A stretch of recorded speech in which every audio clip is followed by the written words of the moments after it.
30 ವರ್ಷಗಳ ನಂತರ ಇದೇ ಮೊದಲ ಬಾರಿಗೆ ಮೊದಲ ದಿನಾನೇ ಕ್ಯೂ ನಿಂತು ಟಿಕೆಟ್ ಕೊಂಡು ಲ್ಯಾಂಡ್ ಲಾರ್ಡ್ ಸಿನಿಮಾ ನೋಡಿದೆ. ನಾನು ಕೊಟ್ಟ ಕಾಸಿಗೆ ಮೋಸ ಇಲ್ಲ, ಪೂರಾ ಪೈಸಾ ವಸೂಲ್. ಟೀಸರ್ ನೋಡಿಯೇ ತಂಡದ ಮೇಲೆ ವಿಶ್ವಾಸ ಇಟ್ಟಿದ್ದೆ. ನನ್ನ ವಿಶ್ವಾಸಕ್ಕೆ ಕುಂದು ಬಂದಿಲ್ಲ.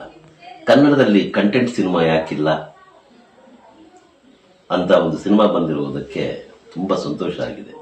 ಇನ್ನು ಮುಂದೆ ತೆವಳಿನ ಕಡೆ ಕೈ ತೋರಿಸ್ಬಿಟ್ಟು ಅಂತ ಚಿತ್ರಗಳು ಕನ್ನಡದಲ್ಲಿ ಯಾಕೆ ಬಂದಿಲ್ಲ ಎಂದು ಕೇಳುವಂತಿಲ್ಲ. ರಾಜ್ಯಾದ್ಯಂತ ಇರುವ ಎಲ್ಲ ಸಂವಿಧಾನ ಪರ ಮನಸ್ಸುಗಳನ್ನು ಪ್ರೀತಿಯಿಂದ ಒತ್ತಾಯಿಸುವೆ.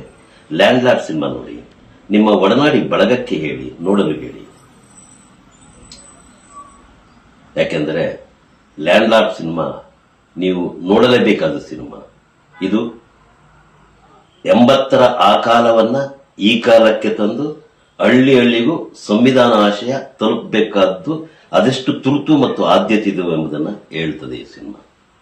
ಒಂದು ನೆಲದ ಕಥೆಯಾಗಿ ಗಡಿ ಭಾಗದ ಕೋಲಾರ ಸೀಮೆಯ ಭಾಷೆಯ ಸೊಗಸು ಮತ್ತು ರಗಡ್ ಬದುಕುಗಳನ್ನ ಚಂದವಾಗಿ ಎಳೆದುಕೊಟ್ಟಿದೆ.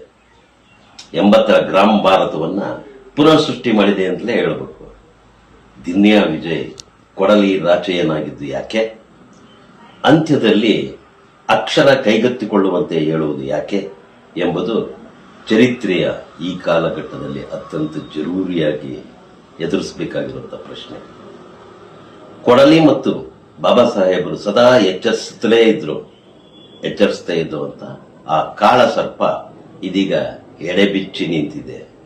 ಕೊಡಲಿ ಮತ್ತು ಪೆನ್ನುಗಳೊಂದಿಗೆ ನಾವು ಅಂದ್ರೆ ವೀದಿ ಪೀಪಲ್ ಆಫ್ ಇಂಡಿಯಾ ಸನ್ನದ್ದುಗೊಳ್ಳಲೇಬೇಕು. ಇದು ಲ್ಯಾಂಡ್ ಲಾರ್ಡ್ ಸಿನಿಮಾ ಮಾತ್ರವಲ್ಲ, ಲ್ಯಾಂಡ್ ಮಾರ್ಕ್ ಸಿನಿಮಾ ಕೂಡ. ಚಿನ್ನಕ್ಕಿಂತ ಅನ್ನ ಲೇಸು, ಅನ್ನಕ್ಕಿಂತ ಅಕ್ಷರ ಲೇಸು. ಇದು ಮುಂದಿನ ಪೀಳಿಗೆಗಳಿಗೆ ಲ್ಯಾಂಡ್ ಲಾರ್ಡ್ ಕೊಡುತ್ತಿರುವ ಸಂದೇಶ. ದಯಮಾಡಿ ಎಲ್ಲರೂ ಥಿಯೇಟರ್ಗೆ ಹೋಗಿ ಸಿನಿಮಾ ನೋಡಿ ಪ್ಲೀಸ್.